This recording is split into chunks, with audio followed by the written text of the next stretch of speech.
ખેડબ્રહ્મા શહેરમાં નાના ઠાકોરવાસ પાસે નદી કિનારે લાગી આગ. હુંસેલ તેમજ લાકડામાં લાગી આગ ભસ્મભૂત થઈ ગયા.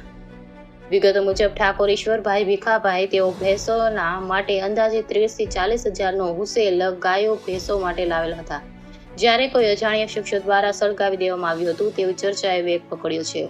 11 વાગ્યાની આસપાસ રહેતા આજુબાજુના લોકોને જાણ થતાં નગરપાલિકામાં જાણ કરવામાં આવી હતી.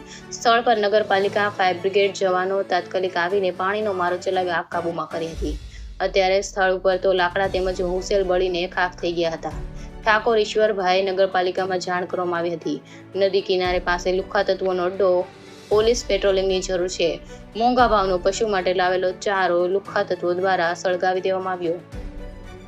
India 24 news reporter Jayesh Thakor સાથે જિલ્લા ચીફ બ્યુરો સાબરકાંઠા.